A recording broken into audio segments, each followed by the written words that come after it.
Sir, Bharatiya Janata party द्वारा लगातार आरोप लगा रहे जब से बजट पारित हुआ है कि बजट में कई केंद्रीय स्कीमें हैं। तो वो सर, क्या पहली बार ऐसा हो रहा है कि केंद्र की स्कीमों को बजट में इस्तेमाल नहीं किया जा सकता? ऐसा है कि भारतीय जनता पार्टी हिमाचल प्रदेश इस समय हताश है और निराशा के आलम में वो उन चीज़ों का भी विरोध कर रही है जिनका हिमाचल हकदार है। केंद्र में जाते हैं, दिल्ली में जाते हैं तो हिमाचल के हितों का विरोध करते हैं। हम तो उनसे ये जानना चाहते हैं कि हिमाचल प्रदेश में इतना बड़ा डिज़ास्टर आया और उसका जो पोस्ट डिज़ास्टर जो पैसा मिलना है हिमाचल प्रदेश को 10,000 करोड़ रुपए के आसपास बनता है, उसके ऊपर सारी कंसल्टेशन डिस्कशंस हो चुकी हैं। वो पैसा हिमाचल को नहीं मिलता। अगर नहीं मिल रहा है, अगर एज ए पार्टी और अगर ये राज्य हित की बात सोचते हैं तो इनको दिल्ली में पैरवी करनी चाहिए कि हिमाचल का ये हिस्सा है, उनको देना चाहिए। फिर हिमाचल प्रदेश के जो कर्मचारियों को हमने ओपीएस दी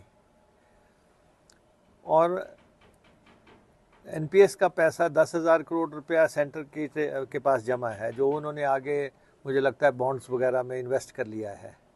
उसमें 5,000 करोड़ रुपया स्टेट ने लगाया है, 5,000 करोड़ रुपया एम्प्लॉइज़ ने लगाया है।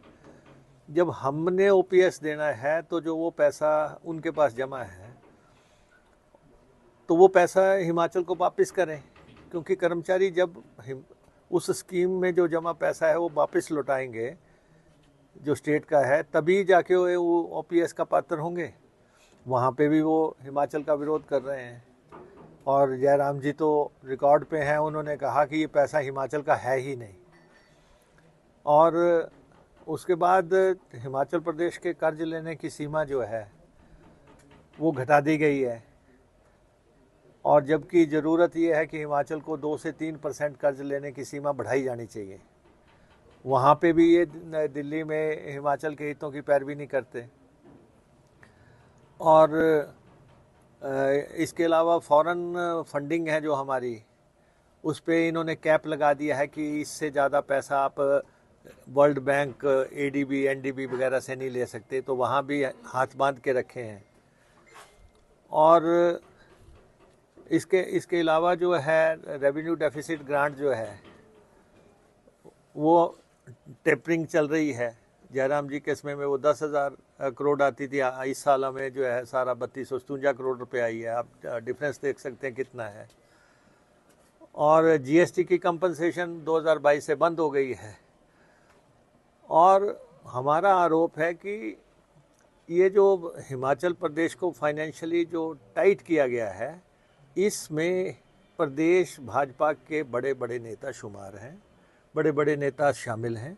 इन नेताओं ने जाके जो है ये सारा षड्यंत्र हिमाचल प्रदेश के खिलाफ किया है। नहीं तो हम कहते हैं कि इनको विधानसभा में हम प्रस्ताव पारित कर रहे हैं, ये बाहर चले जाते हैं।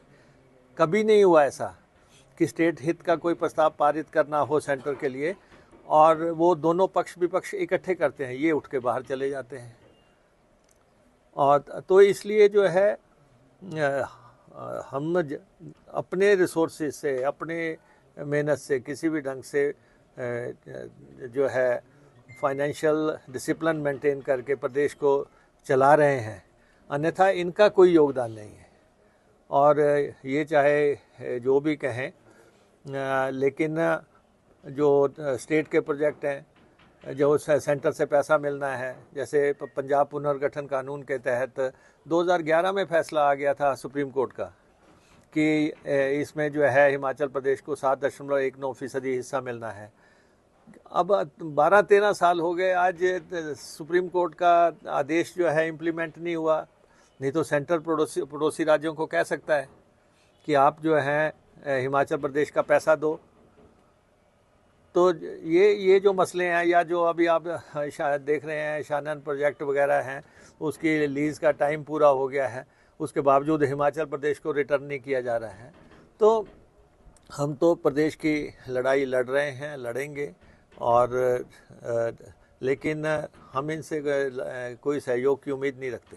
पार्टी में या सरकार के खिलाफ अनदेखी का आरोप लगा रहे हैं।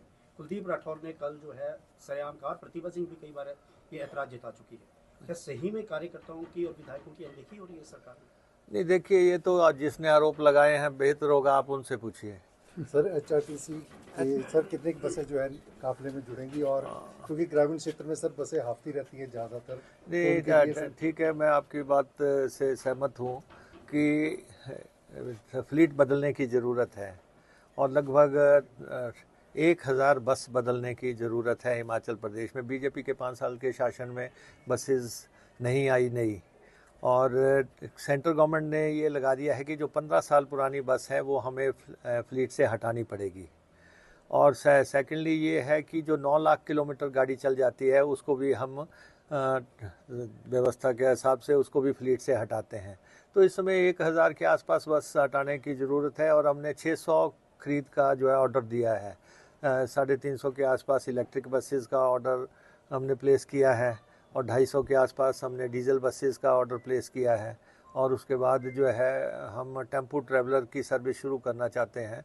और इस बार हम जो है कोई 52 सीटर या बड़ी बसें जो हैं वो नहीं ला रहे हैं। अब हम 37 सीटर 42 सीटर बसें ही हिमाचल में लाएंगे।